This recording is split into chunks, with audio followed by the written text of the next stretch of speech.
आइए सीधे मुद्दे पर आते हैं। आज हम जिस टॉपिक को डिकोड कर रहे हैं वो कोई आम अफसर नहीं है। हम बात कर रहे हैं 2026 कोल इंडिया लिमिटेड मैनेजमेंट ट्रेनी भर्ती की। जो भी उम्मीदवार एनर्जी सेक्टर में एक मजबूत करियर बनाने का सपना देख रहे हैं, उनके लिए ये एक बेहद महत्वपूर्ण रिक्रूटमेंट ड्राइव है। तो चलिए, बिना किसी देरी के इस पूरी प्रक्रिया के असल मायने समझते हैं।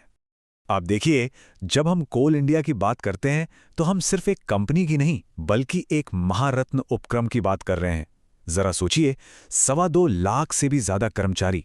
ये कंपनी लगभग अकेले ही देश के कोयला उत्पादन और ऊर्जा सुरक्षा को चलाती है। और सबसे दिलचस्प बात यह है कि अब इनका फोकस सिर्फ कोयला निकालने तक सीमित नहीं है। वे तेजी से कोल टू केमिकल्स रणनीति की तरफ शिफ्ट हो रहे हैं। यानी जो नए मैनेजमेंट ट्रेनी चुने जाएंगे, उनके पास भारत के औद्योगिक भविष्य की एक नई दिशा तय करने का मौका होगा। और इस बदलाव को आगे बढ़ाने के लिए उन्हें चाहिए नए लोग। कितने? पूरे 660। एक मैनेजमेंट रिक्रूटमेंट के हिसाब से यह संभावित रिक्तियों की संख्या सच में बहुत बड़ी है। यह साफ दिखाता है कि देश भर से युवा प्रतिभाओं को अपने साथ जोड़ने के लिए कंपनी कितनी गंभीर है। तो एक महत्वाकांक्षी उम्मीदवार की यात्रा आखिर दिखती कैसी है? फॉर्म भरने से लेकर परीक्षा और फिर फाइनल मेडिकल जांच तक का ये रास्ता काफी लंबा और नौकरशाही वाला लग सकता है। लेकिन अगर हमें एग्जैक्टली पता हो कि आगे क्या आने वाला है, तो ये सफर काफी आसान हो जाता है। आइए इस step by step road map पर एक नजर डालते हैं। इस एक्सप्लेनर में हम इन्हीं कुछ अहम पहलुओं को कवर करेंगे। पूरा अवसर क्या है, पात्रता और रिक्तियां, चयन प्रक्रिया कैसे काम करेगी, सिलेबस का ब्रेकडाउन और फाइनली वेतन के साथ आने वाली लंबी प्रतिबद्धता। चलिए सबसे पहले उस बाधा की बात करते हैं जिसे पार करना सबसे जरूरी है, रिक्तियां और पात्रता मानदंड। सबसे पहले टाइमलाइन को लेकर कोई चूक नहीं होनी चाहिए। 30 अप्रैल 2026 ये एक बहुत ही क्रूशियल डेट है, क्योंकि अधिकतम आयु सीमा इसी दिन के आधार पर तय होगी। रजिस्ट्रेशन 12 मई की सुबह खुलेगा और 11 जून की शाम को बंद हो जाएगा। अंतिम समय की तकनीकी परेशानियों और सर्वर क्रैश से बचने के लिए जल्द आवेदन करना ही सबसे समझदारी का काम है। अगर हम इन 660 रिक्तियों का ब्रेकडाउन देखें तो तकनीकी क्षेत्रों का साफ दबदबा दिखता है। इलेक्ट्रिकल के लिए सबसे ज्यादा 221 सीटें हैं, उसके बाद सिविल में 178, मैकेनिकल में 145 और सिस्टम्स में 43। बेशक अन्य क्षेत्रों में भी पद हैं और इन सभी में सरकार के नियमानुसार स्टैंडर्ड आरक्षण नीतियां पूरी तरह से लागू होती हैं। अब आते हैं शैक्षणिक योग्यता पर, जो एक्चुअली काफी सख्त है। सामान्य और ईडब्ल्यूएस वर्ग के लिए अधिकतम आयु 30 वर्ष है। शिक्षा के मोर्चे पर संबंधित विषय में कम से कम 60% अंकों के साथ डिग्री अनिवार्य है।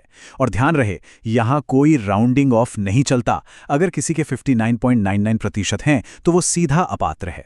आरक्षित वर्गों के लिए यही सीमा 55% रखी गई है।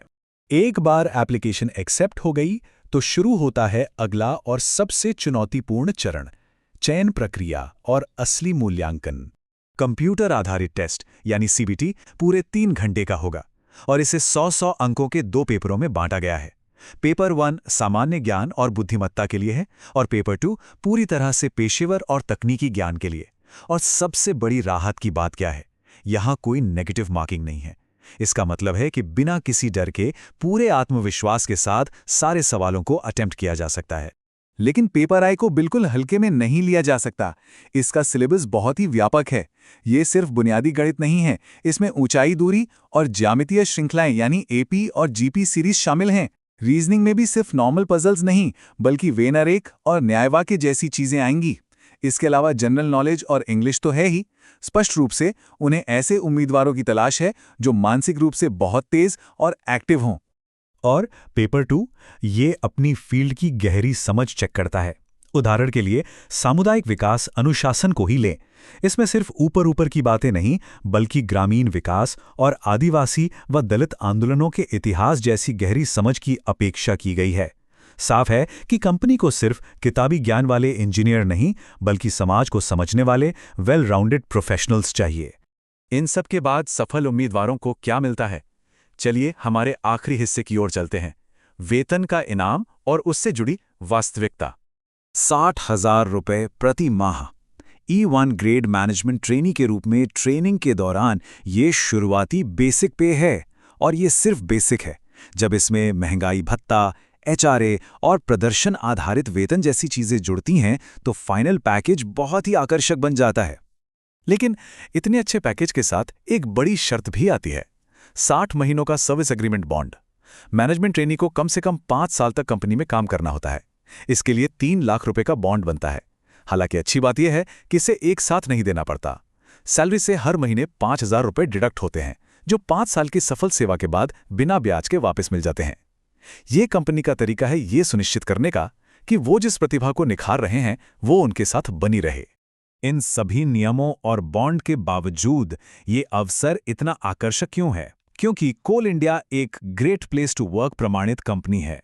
ये सिर्फ एक साधारण सरकारी नौकरी नहीं है, बल्कि स्थिरता, बेहतरीन लाभ और एक ऐसा मंच प्रदान करती है जो किसी भी पेशेवर के करियर की शुरुआत के लिए शानदार है। तो अंत में सवाल ये नहीं है कि क्या ये एक अच्छी जॉब है। सवाल ये है कि जैसे जैसे कोल इंडिया कोल टू केमिकल्स की नई दिशा में बढ़ रहा है, क्या मैनेजमेंट ट्रेनिंग की ये नई पीढ़ी आगे आकर देश की ऊर्जा सुरक्षा को फिर से परिभाषित करेगी? ये वाकई में सोचने वाली बात है। इस एक्सप्लेनर में जुड़ने के लिए बहुत बहुत धन्यवाद।